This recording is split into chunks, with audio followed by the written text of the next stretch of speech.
Mais uma vez cumprimentamos os irmãos com a graça e a paz do nosso Senhor e Salvador Jesus Cristo. Nessa noite nós separamos esse momento para ser um momento dentre as celebrações que nós realizamos aqui, cultuando ao Senhor. Esta volta-se para o fato que a promessa, entre tantas profecias chamadas messiânicas do Messias, da vinda do Salvador, desde aquela primeira de Gênesis 3,15, vindo depois para outros textos e mesmo livros proféticos, Deus, no tempo designado do seu propósito, a cumpriu.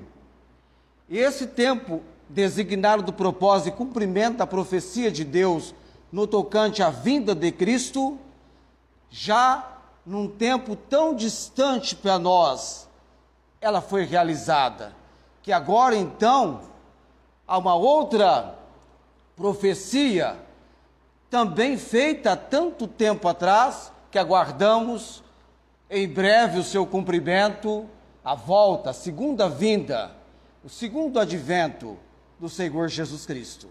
E hoje à noite, dentre os textos proféticos a respeito do Messias, eu separei um para nossa apreciação, Isaías capítulo 9, apenas um versículo na leitura, o verso 6. Isaías 9, o verso 6. Eu destaco esse verso da palavra de Deus para nossa compreensão hoje à noite. É um texto que remonta para mim os primeiros dias da minha conversão, conhecendo a palavra de Deus, primeira celebração da vinda de Cristo, do nascimento de Cristo, conhecendo o texto Isaías 9:6. E a palavra de Deus nos diz: porque um menino nos nasceu, um filho se nos deu, e o principado está sobre os seus ombros. E aí então, no texto de Isaías, uma lista, destaca-se nomes que explicam como o Messias seria. E o seu nome será Maravilhoso, Conselheiro, Deus Forte, Pai da Eternidade, Príncipe da Paz. Vamos orar nesse momento. Na tua direção, ó Deus, no teu intento, no teu propósito, que os nossos corações, na compreensão, entendimento da palavra hoje à noite, possamos conhecer um pouquinho mais de algo importante, necessário que conheçamos a respeito do Salvador, da sua vinda, do seu propósito, da forma como o Senhor antes mencionou, preparando em profecias aquilo que a palavra nos ensina, que vindo à plenitude dos tempos, o tempo exato, preciso, na hora marcada, o Salvador chegou. Nós entendemos, ó Pai, que Tu tens em tudo o que faz um plano, um propósito, que também é para nós, para o nosso entendimento, para a nossa compreensão. Nós oramos por cada um aqui, por cada pessoa na transmissão que nos acompanha nesse momento. Oramos com gratidão, no nome de Jesus. Amém. Muito bem. Você já parou para analisar como que as pessoas são conhecidas? Cada pessoa é conhecida pelo nome que tem. Eu não sei qual desses ventiladores que costuma virar minhas páginas aqui. sei se é esse, mas deixa ele por enquanto. Daqui a pouquinho nós vamos se atrapalhar, eu peço para desligar. Uma pessoa conhecida pelo nome. Tanto é que você não é quem escolheu o seu nome. Você já nasce e alguém te dá um nome. Em alguns casos, o nome tem até um título que vem à frente. Aqui em Barreiros está repleto de endereços com nomes, com títulos na frente do nome. Por exemplo, você vai no bairro Nogueira, tem Coronel Manuel Martins, Coronel Almeida. Nós temos lá em Ribeirão Preto, a irmã Maria Inês Gonçalves Dias morou numa rua, Doutor Inácio, se eu não me engano, Loyola. Títulos que vêm à frente do nome. Barão, coronel, major, doutor, até pastor é título que vem à frente do nome. Algumas pessoas são conhecidas por apelido. Nunca me esqueço de um colega de trabalho, ele tem um apelido, todo mundo chama ele por aquele apelido. E começou no trabalho uma nova supervisora, e ela estava com a lista, olhou para o nome na lista, ela viu lá o nome do nosso colega, ela nem sabia de quem se tratava. E ela então resolveu perguntar para alguém se quem era tal pessoa, com aquele nome que ela viu na lista, e ela ainda não sabia de quem se tratava. E ela então chega para alguém e pergunta: você conhece, quem é fulano de tal? Ele diz: sou eu. Ela acertou, sem querer foi na pessoa certa. Então, nomes, apelidos, voltam-se para aquilo que é a pessoa. Agora, os títulos de Jesus na Bíblia, tem vários títulos que ensinam sobre o seu poder, sobre a sua pessoa excelente. Isaías, na sua profecia, tem uma lista que explicam, são nomes que explicam como o Messias seria. Nós estamos tratando do cumprimento profético, eu até mencionei na nossa descrição da live. Isaías é apenas um texto das profecias mencionadas pelo Senhor Deus, que no seu tempo iria ter o cumprimento.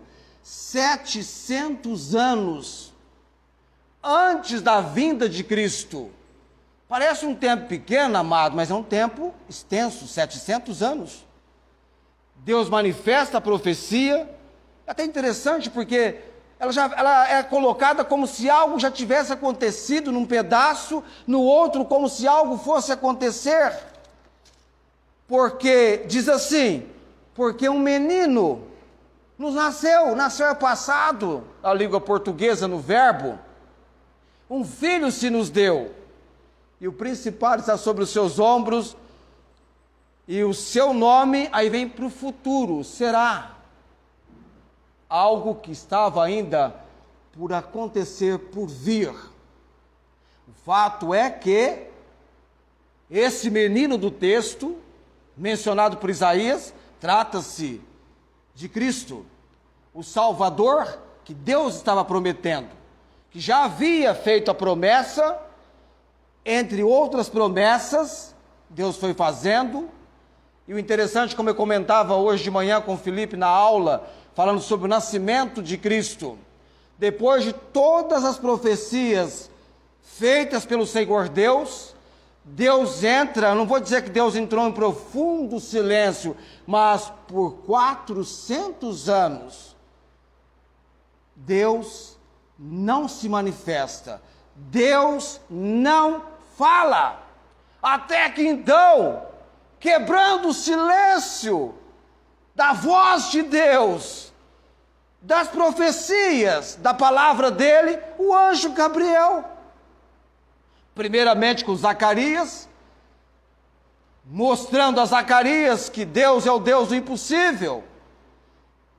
Isabel, estéril, ambos avançados em idade, iriam ter um filho.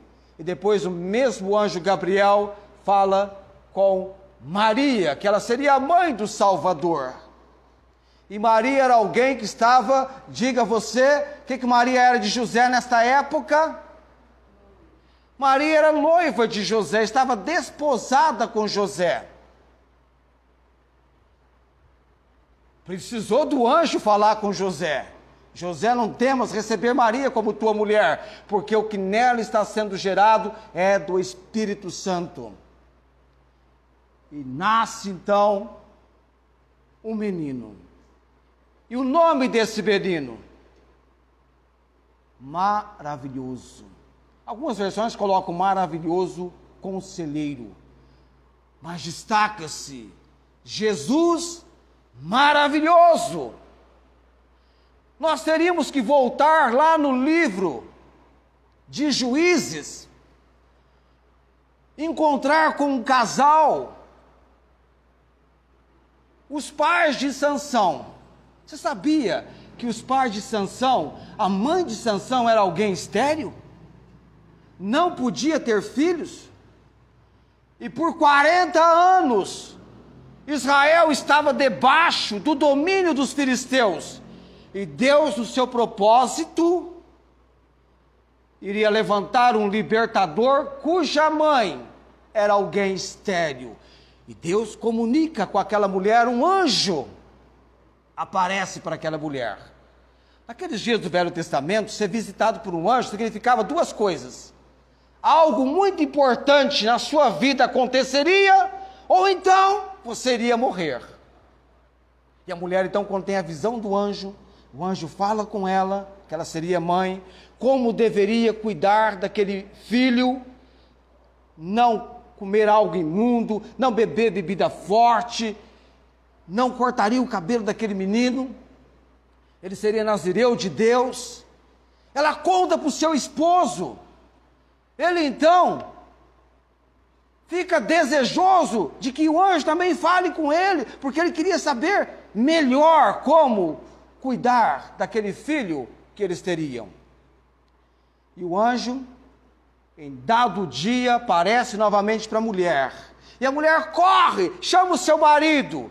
E ele vem e conversa com o anjo. E sabe o que ele pergunta para o anjo? Qual é o teu nome? Como você chama? Qual é o teu nome? E respondeu-lhe o anjo, lá em Juízes 13:8, e disse: por que perguntas assim pelo meu nome, que é maravilhoso? Nos dias do Velho Testamento, como em Juízes, quem é esse anjo aqui, que diz ser maravilhoso? Trata-se de Jesus na sua pré-existência, antes da sua encarnação. É a manifestação dele. Ele diz: por que perguntas pelo meu nome, que é maravilhoso? E o seu nome será maravilhoso. Você pode passar um mês inteiro reunindo maravilhas de Jesus mostradas pela palavra de Deus. Adiante disto, basta você olhar para a sua vida, no seu encontro pessoal com Cristo pela fé. Você não vê, não viu, mas você sentiu o toque dele. Ele é maravilhoso. Ele realizou maravilhas, porque Deus é Deus de milagres, de maravilhas, de tudo quanto é louvável. Eu conheço pessoas e mais pessoas que por 10, 20, 30, 40 anos estão dizendo, enumerando, contando maravilhas de Jesus na sua vida. Nunca me canso de ouvir lá de Ribeirão Preto, a irmã Inês, as maravilhas de Jesus na vida daquela mulher, quando ela encontra com Jesus como seu único e todo suficiente Salvador, a situação que ela estava vivendo, um milagre de Deus na vida dela. Maravilhoso, maravilhas de Jesus. Te conhece profundamente, sabe o que te inquieta, o que te perturba, o que te transtorna, e a maneira de tratar com você é uma maneira maravilhosa. Quão maravilhoso é Jesus, meu Senhor, meu melhor amigo, na alegria ou na dor. Esse você pode contar com ele em qualquer momento, em qualquer circunstância ou situação. Ele é maravilhoso. Por quase 40 anos, eu tenho experimentado como Jesus, o Jesus da Bíblia, o Jesus Filho de Deus, o menino que nos foi dado, ele é maravilhoso. O seu nome será maravilhoso. Eu disse para Deus que o ano que vem eu vou começar a pregar sobre a vinda de Cristo no mês de novembro. Daria uma série de mensagens só no maravilhoso. Mas eu tenho que prosseguir hoje à noite. Conselheiro. Conselheiro. Nós temos um texto em Colossenses capítulo 2, verso 3. Colossenses 2, verso 3. Que diz a palavra de Deus a respeito de Cristo. Em quem estão escondidos todos, não alguns, não um pouquinho, não um certo número, mas todos, não se perde um sequer, todos os tesouros da sabedoria e da ciência. A palavra conselheiro, a palavra hebraica, Isaías 9, 6, significa avisar, consultar ou dar conselho. Para que alguém possa dar conselho, essa pessoa precisa ter um bom conhecimento da situação, essa pessoa precisa ir mais longe, conhecendo profundamente como resolver tal situação. O nome conselheiro aponta para a sabedoria de Cristo. E sendo sábio, ele pode nos avisar, dar conselho de tudo que nós necessitamos na nossa vida. Eu gosto de receber conselhos, conversar com as pessoas sobre situações que eu estou vivendo. A Bíblia diz que na multidão dos conselheiros há sabedoria. Com conselhos prudentes se faz a guerra. Mas eu tenho, amado, e você também, Cristo, aquele em quem estão escondidos, reservado nele, todos os tesouros da sabedoria e do conhecimento. Ele conhece todas as coisas. Ele conhece profundamente o ser humano. Ele é o Deus Filho. No processo da criação, ele participou ativamente. Ele te criou. Ele nos conhece. E nós precisamos desse conselheiro, desse Cristo, que o nome, além de maravilhoso, é conselheiro. E é lendo, meditando na palavra de Deus, orando no nome dele, nós seremos abençoados nesse pormenor de sermos aconselhados. Já pensou você receber conselhos do Senhor Jesus? Através da palavra dele, ele é conselheiro. Alguns dizem que é maravilhoso conselheiro. Eu separei, não há problema, mas nós precisamos de um conselheiro. E Jesus é esse conselheiro nosso. Ah, como que foi maravilhoso para mim ouvir na palavra, ou ouvindo da palavra, ou lendo na palavra, os conselhos do Senhor Jesus. Pessoas o procuraram para serem aconselhadas por ele, e foram aconselhadas. Jesus tem todo o conhecimento. O seu problema, a sua dificuldade, o seu transtorno, a sua inquietação, ele sabe exatamente, aliás, até permite que você tenha situações tais, para que você entenda que depende dele, para que você entenda que ele pode te colocar na direção certa. Jesus é conselheiro. Mais um outro título, mais um outro tributo ou atributo de Cristo no texto. Diga alguém, Maravilhoso conselheiro, Deus forte. Jesus é Deus, e por ser Deus possui autoridade, evidenciando sua divindade. Embora ele tenha encarnado e na forma humana, é mais ou menos como o poeta descreveu: eu sou o que não era. Jesus agora ele diz: eu sou o que não era, humano. Eu sou o que sempre fui. Deus, ele é Deus. Interessante, amados, que Jesus, como Deus forte, ele tem autoridade, ele tem poder. E o interessante é que quando você estava lendo o Evangelho de Mateus, talvez você não percebeu uma coisa interessante quando você lê o Evangelho de Mateus. Do capítulo 5 até o capítulo 7 de Mateus, você tem Jesus falando. São 2 capítulos inteiros. 3 capítulos, né? 5, 6, 7. 3 capítulos. E quando Jesus, o discurso é extenso, começa com o Sermão do Monte. Ele sobe no monte e começa a falar. Eu fico imaginando, humanamente falando, o ator que vai interpretar Jesus. O tanto de texto que ele tem que alimentar no pensamento, amado. É extenso. É claro que eles resumem bastante, né? Mas a Bíblia tem todo o texto. Depois você vai ver lê em casa, Mateus 5, 6, 7.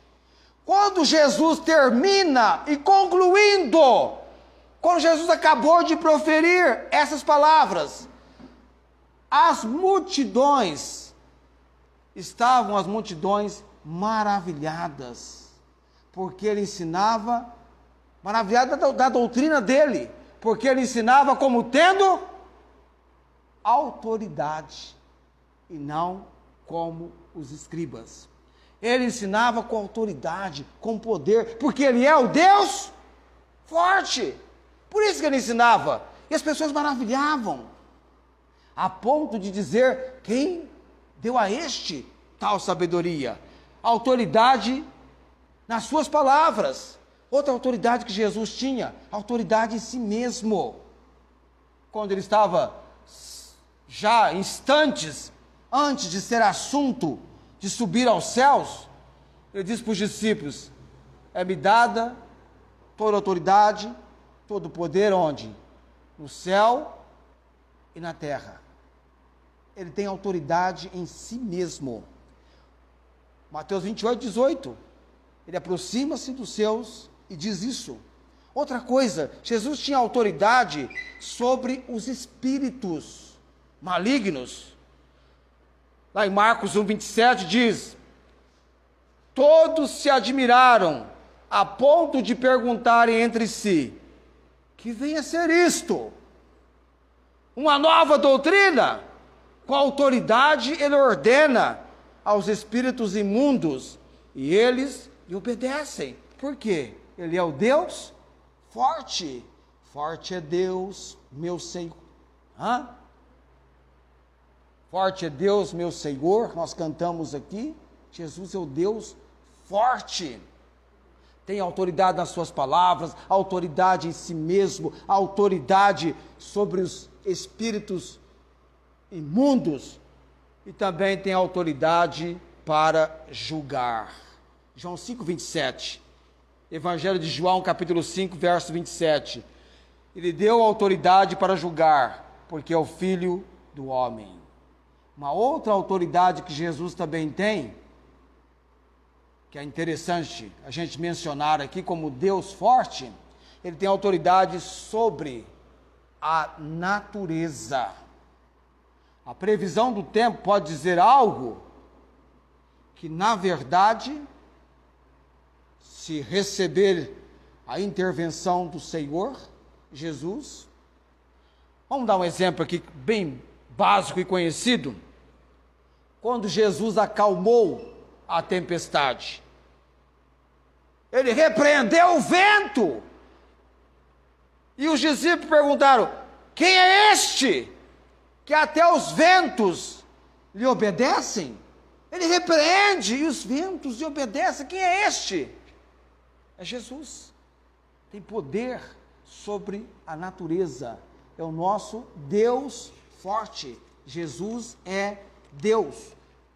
Você precisa ver o tamanho susto que um colega nosso levou essa semana, quando eu, conversando com ele, é claro, evidente, ele não tem o conhecimento da palavra de Deus. Quando eu disse para ele que Jesus é Deus, ele assustou-se, porque ele está pensando: não, Jesus é o Filho de Deus, mas é o Deus Filho, é Deus. Ele diz: eu e o Pai somos um, e o seu nome será... Vamos pegar o versículo: porque um menino nos nasceu, um filho se nos deu, e o principado está sobre os seus ombros, e o seu nome será Maravilhoso, Conselheiro, Deus Forte. Vem mais uma agora. Pai da eternidade. Aí nós voltamos lá no Salmo 90, versos 2 e 4. Antes que os montes nascessem e se formasse a terra e o mundo, de eternidade a eternidade, tu és Deus. Pois 1000 anos aos teus olhos são como o dia de ontem, como a vigília da noite. Jesus sempre existiu. Tem gente que acredita que Jesus, por ter nascido da Virgem Maria, como um bebezinho, seria como nós.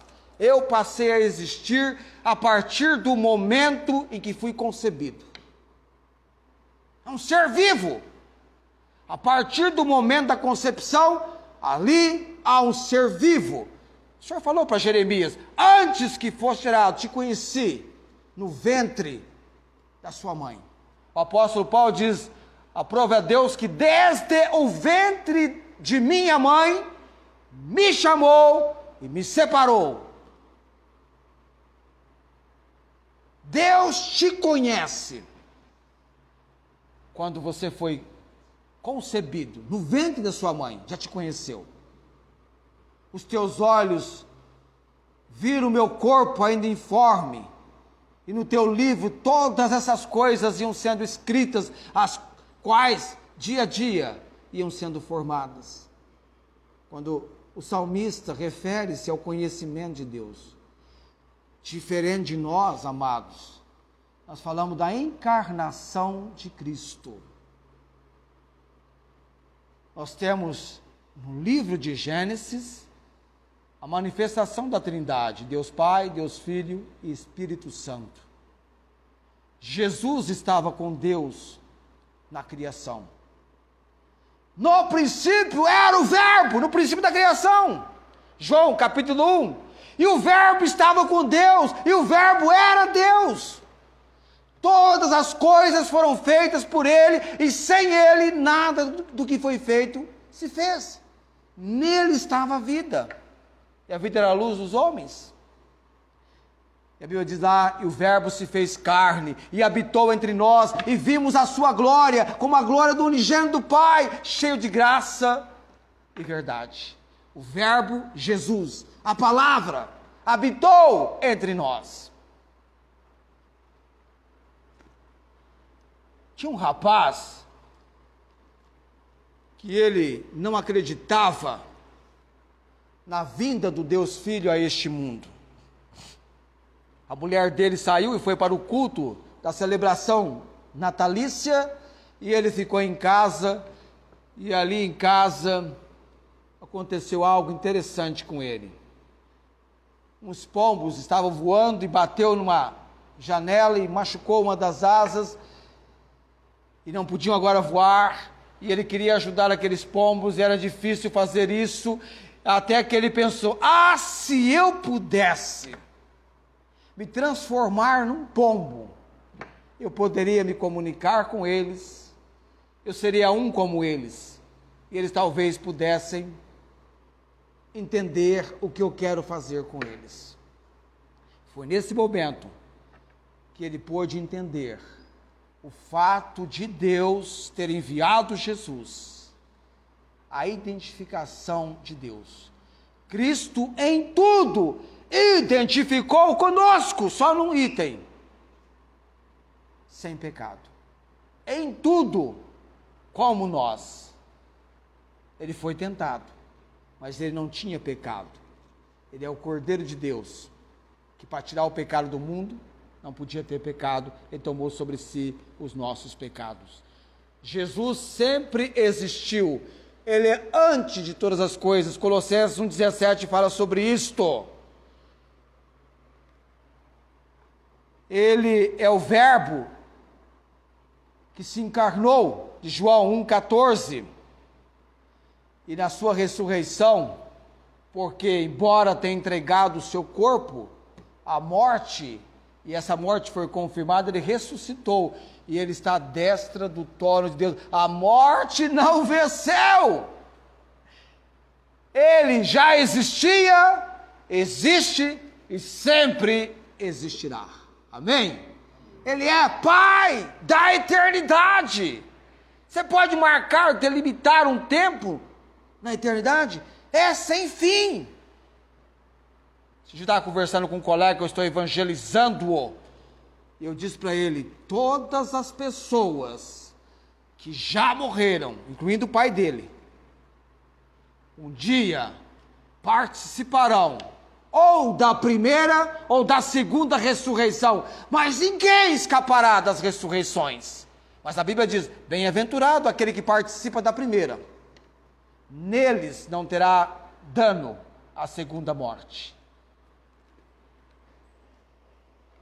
E a Bíblia fala de uma eternidade que poderá ocorrer no céu ou no inferno. O inferno foi criado para o diabo e seus demônios, e Deus, Jesus Cristo diz: na casa de meu pai há muitas moradas, eu vou preparar lugar, tem lugar para todo mundo no céu, mas é preciso pegar o caminho,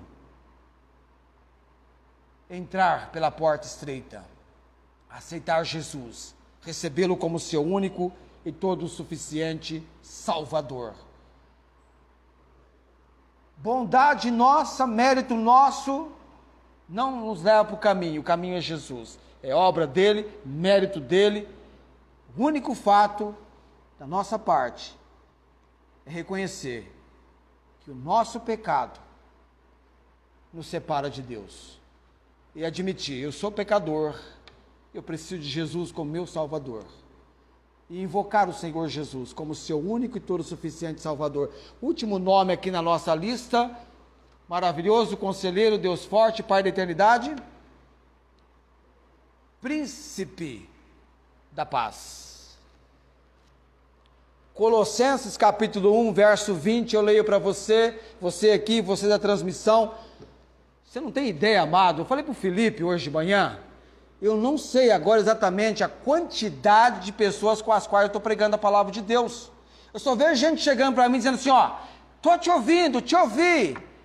Alguém veio conversar comigo na segunda-feira que nem tinha noção que tal pessoa estava acompanhando a transmissão da palavra de Deus. Então eu começo a entender que estamos pregando daqui até os confins da terra. O evangelho vai chegar aos confins da terra, já chegou, está nos confins da terra. Alguém agora lá nos Estados Unidos, eu tenho contatos lá, pode, está nos acompanhando nos Estados Unidos, outros países, depois vai para o YouTube, fica aberto, é público, o mundo inteiro. Colossenses 1:20, havendo feito a paz pelo sangue da sua cruz, falando de Jesus, por meio dele, reconciliar-se consigo mesmo todas as coisas, quer sobre a terra, quer nos céus. Em João 14, verso 27, eu gosto desse versículo, Jesus nos dá a verdadeira paz. A minha paz vos dou. Não vou lá dou. Ele não dá a paz como o mundo a dá. A paz de Jesus é uma paz completa.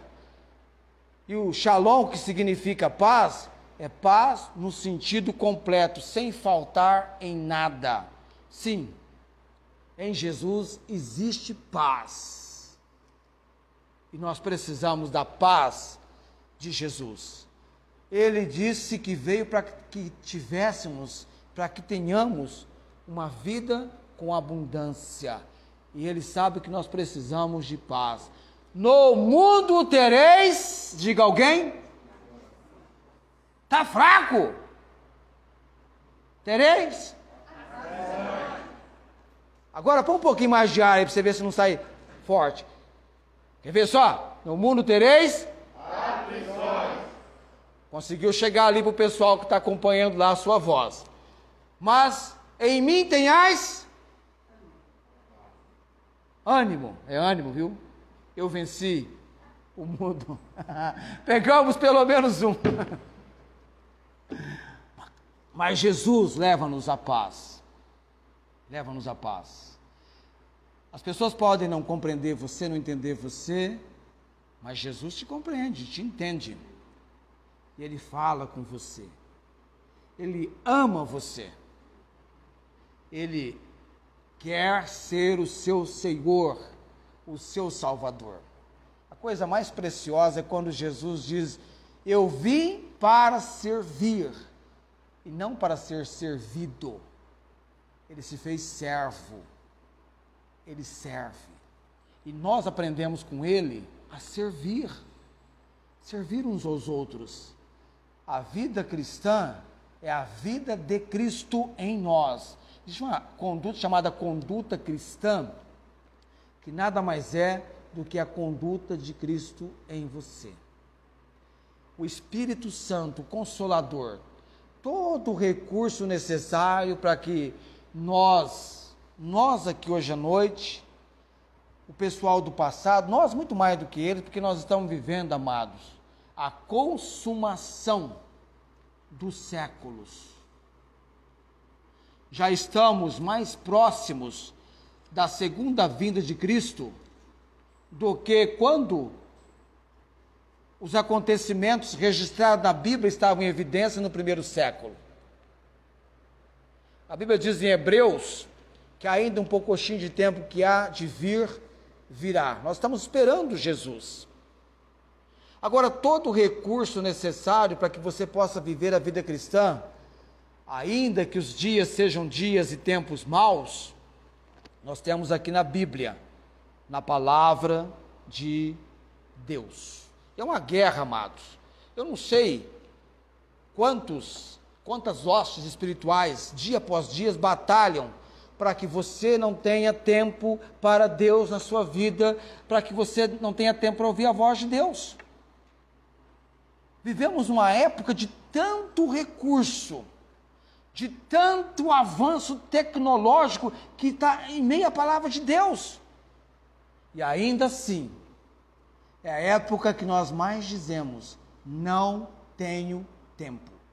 Eu imagino que tem pessoa que só almoça uma vez por semana. Nem janta, não dá tempo. Nem janta. Não, não é assim, né? Na verdade, você almoça, você janta, porque sem almoçar e sem jantar, vai chegar um momento que você não vai conseguir nem mover o seu corpo. Você vai desfalecer. E é o que está acontecendo com o povo de Deus. Estamos ficando desfalecidos. Estamos entrando na unidade de terapia intensiva em estado quase que terminal. Há uma luta, uma batalha. E às vezes é preciso fazer o que o Salmo 46 diz: aquietai-vos. Para tudo. E saiba quem é Deus. Tanta correria. Agora, esses dias mesmo, alguém preparando, arrumando, organizando a família para viajar, para fazer isso, aquilo ali. É acometido por um infarto fulminante. Parou tudo. Essa vida, como eu tenho dito, é uma breve preparação para a eternidade. Eu gostaria, se Deus me desse a graça, de saber o que é chegar a 90 anos de idade, 95. Se chegasse aos 100 anos, eu teria 3 algarismos na minha idade, eu seria alguém com 3 algarismos, tal como tivera Matusalém, 3 algarismos na sua idade. E eu conheço pessoas hoje, que estão com 101 anos de idade, e ainda não recebeu Jesus como seu único e todo suficiente Salvador. Ainda aos 101 anos, a oportunidade para essa pessoa entregar o seu coração, a sua vida a Jesus. Já imaginou? O Oscar Niemeyer foi há 104 anos. Eu conheci um senhor que passou dos 100, e onde ele estava, o pessoal perguntava assim, mas ele não vai? Tanto trabalho que ele está dando, ele não vai? Não vai. Parecia que nunca aquele homem iria morrer. Estava bem convalescido já, devido à idade. Mas quando eu penso, amados, por causa desse menino que nos foi dado, por causa desse menino que nasceu, por causa desse Salvador chamado Jesus, ainda que eu não chegue a 90 anos, ainda que eu não chegue a 100, mas quando ele voltar, e breve ele voltará, e soar a última trombeta, a trombeta de Deus vai soar, e os que morreram em Cristo ressuscitarão primeiro. Depois nós que estivermos vivos, iremos subir a encontrar o Senhor nos ares. Eternidade! Tantos acontecimentos que vão envolver esse momento e o tempo, sem dizer que tem 1000 anos para reinar com Cristo aqui na terra. Depois do encontro dele nos ares, ele vai realizar o casamento com a igreja e vai, depois das bodas do Cordeiro, voltar, pisar na terra. Agora então, não mais como viera da primeira vez, ele vem para julgar, ele é o juiz. Ele vai reinar por 1000 anos na terra. Quando nós pensamos nisto, a morte é apenas uma passagem. Não é morreu, acabou. Depois dessa vida, há uma eternidade para todos. O homem tem alma, espírito e corpo. Morte é separação. Entrou na eternidade com o espírito e a alma, está aguardando o corpo, vai ter um corpo. E a Bíblia diz que o corpo do crente será um corpo incorruptível, que não se corrompem. Acho que eu estava falando com a minha esposa lá em casa esses dias, eu falei, esposa, Deus criou Adão e Eva, colocou no jardim, e Eva não tinha que preocupar com limpar casa, lavar roupa, passar roupa, ela não tinha que preocupar com doença, com remédio, era tudo muito belo, maravilhoso, era um paraíso, no sentido exato, nem preocupava com roupa, amados, a glória de Deus os cobria, não tinha preocupação com nada, um belo jardim. Mas quando o pecado entrou no mundo, imediatamente, na mais elevada consideração de urgência, no mais elevado grau, Deus entra em cena e vem até onde o homem estava. Não foi Adão que correu para os braços de Deus, Deus, eu pequei. O que Adão fez? Escondeu. Escondeu. Mas Deus o procurou. Deus o encontrou. Deus tratou com o pecado de Adão. Deus deu-lhes vestes. Matou o cordeiro. E prometeu que da descendência da mulher ele enviaria o Salvador. Ali, a a profecia fora feita. E Deus cumpre a sua palavra. Ele tem cumprido a sua palavra. O que Deus prometeu para você, Ele vai cumprir. Deus prometeu te abençoar. Você está debaixo das bênçãos de Deus, você será abençoado. Vamos colocar em pé nesse momento. Eu vou encerrar agora a transmissão. Agradeço a todos quantos do outro lado de onde eu estou. Eu não posso estar onde você está, mas Deus está onde você está. Não há um lugar sequer que você possa se esconder de Deus. Deus nos conhece, Deus nos vê. E só estamos aqui hoje à noite porque Ele nos trouxe a este lugar, nos deu a condição de chegarmos aqui hoje à noite. Vamos orar nesse momento. Obrigado, Senhor Deus, pelas descrições da Tua palavra sobre Jesus. Toda a palavra da profecia do Senhor se cumpriu na primeira vinda de Cristo. Todos os detalhes. Ó Deus, obrigado pelo conhecimento que tem chegado até nós. O Senhor usou missionários americanos. Estes também foram evangelizados por missionários estrangeiros. A ordem da pregação do Evangelho, que começa com o fato que Jesus morreu pelos nossos pecados, foi sepultado, e ao terceiro dia Ele ressuscitou. Ó Deus bendito, eu creio que há pessoas entre nós que ainda não invocaram o Senhor Jesus como seu único e todo suficiente Salvador. Eu quero orar nesse momento, se há alguém entre nós que ainda não invocou o Senhor Jesus, que não reconheceu o seu estado de miserabilidade, de pecador perdido, que nessa noite possa clamar: ó Senhor Jesus, salva minha alma, entra na minha vida. Eu creio que Jesus, como diz a palavra, Ele salva perfeitamente. Todo aquele que o Pai, diz Ele, me dá, virá a mim. E o que vem a mim, diz Ele, de maneira nenhuma o lançarei fora.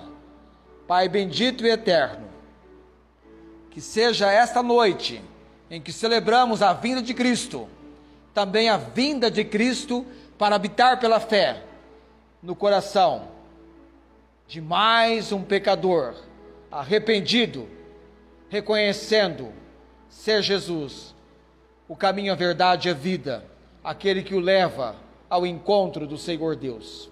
Eu oro por todos nesta noite aqui, ó Deus, por aqueles que estão nos acompanhando na transmissão da palavra, sobre eles o agir do Senhor. No nome de Jesus eu oro nesse momento com gratidão. Amém. Assentai-vos.